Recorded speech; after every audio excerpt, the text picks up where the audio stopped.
You're in for a scare. Today, I'm going to be ranking the 6 R.L. Stine movies by Universal from least to greatest. Now, this is just my personal opinion, and if you like any of the Stine movies that I ranked below the list, that's fine. I'm not here to take that away from you. So let's begin. Number 6, R.L. Stine's Mostly Ghostly One Night in Doom House.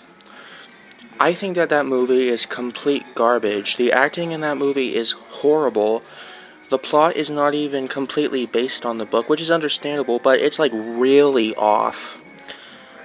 I just can't handle the star of the movie who plays Max. He sounds like he never reached puberty. But if you like that movie, that's fine. Number 5, R.L. Stine's Mostly Ghostly Have You Met My Girlfriend. This is not a bad movie, per se. The acting's okay. Bella Thorne is an okay actress herself, and the plot is kind of silly, but it's still a fun movie to watch. What's kind of funny about that movie is, Fears has a menacing voice, and then he goes back to his normal voice, and it's kind of funny. Number 4, R.L. Stine's Mostly Ghostly, based on the first book in the Mostly Ghostly series, Who Let the Ghosts Out. Now this one brings back childhood memories because I actually watched this when this first came out back in 2008. And it's nice childhood memories. It has a little bit of airs, but it's a good movie.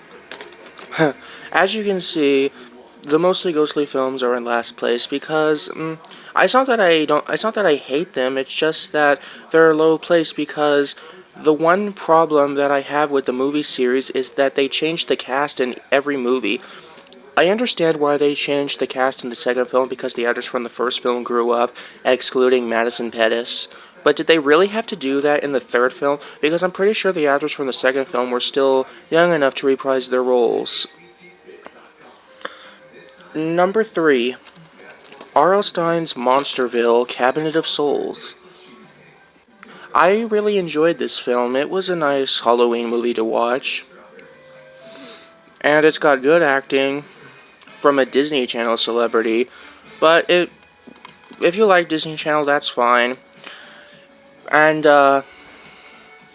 it's a nice plot, and it's very enjoyable.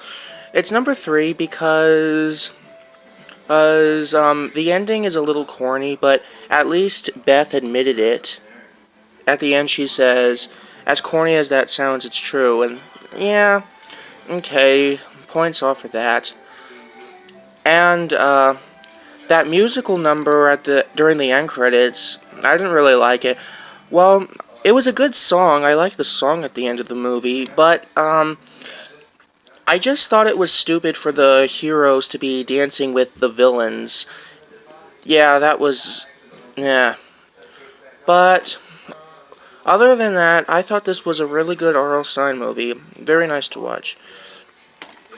Number 2, R.L. Stine's The Haunting Hour. Don't Think About It. The incredible movie that led to R.L. Stine's The Haunting Hour, the series. Although some episodes of The Haunting Hour are based on short stories from The Nightmare Hour. Now, this was pretty scary, and a little bit, and kind of sad as well.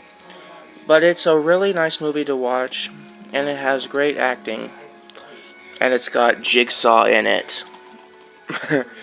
And the evil thing was a pretty cool monster. And for a while, this was my number 1 favorite R.L. Stine movie until this came out. Number 1, Goosebumps, starring Jack Black as R.L. Stine and the voice of Slappy. Well, to be honest, one of the reasons why Goosebumps is number 1 is because out of all of R.L. Stine's book series, Goosebumps is my favorite out of all of them. Now, here's what I like about the movie. All of the cast members were good actors. Dylan Minnette, Odeya Rush, and Ryan Lee. It's got a lot of special features. It's the only R.L. Stine movie I have on Blu-ray. Well, that's not one of the reasons why I like it, but that's more of an advantage. And I like the monster selection of the film. The Law Gnomes, the Werewolf, the Abominable Snowman, the Praymantis, and Slappy. They made my favorite Goosebumps monster, Slappy the Dummy, the main antagonist of the movie. Now that's awesome. I honestly didn't think a Goosebumps film was going to happen. Before, I always thought that the Goosebumps TV series was all we're gonna get. But, no. They did a Goosebumps movie. When I found out that this was happening, I was extremely excited. Extremely. And now that it's finally out, oh man, I can watch it all the time. I saw this in theaters. Now, it has an amazing plot. The monsters from the book series come to life, and now R.L. Stine himself has to stop them. And I really love the end credits animation at the end of the film. Some of Tim Jacobus' artwork from the books come to life during the end credits. That was a very nice touch. Goosebumps is my #1 favorite R.L. Stine movie. Now, R.L. Stine has 2 upcoming movies. A sequel to the Goosebumps movie, Goosebumps Horrorland, which is... I'm really looking forward to that film. Now, judging by the title, it's obviously going to feature Horrorland from the Goosebumps book One Day at Horrorland and the Goosebumps book series Goosebumps Horrorland. I am excited to see how that's going to turn out. It's coming in theaters on September 21st, 2018. And the second upcoming R.L. Stine movie is a movie based on the Fear Street series. Fear Street has never had filmography before. So for those of you who are Fear Street fans who are like, how come Goosebumps gets all the filmography but Fear Street doesn't? Well, guess what? Your dream is coming true. And there's actually going to be 3 Fear Street movies released at the same time. Now there is no plot or release date yet, but the movie has a director. I don't know how to say her name, Leigh Janaik. She directed that Scream TV series back in 2015. And, yeah, and I'm really curious of what the plot is, because I doubt it's going to be based on a particular Fear Street story. It's going to be an original story.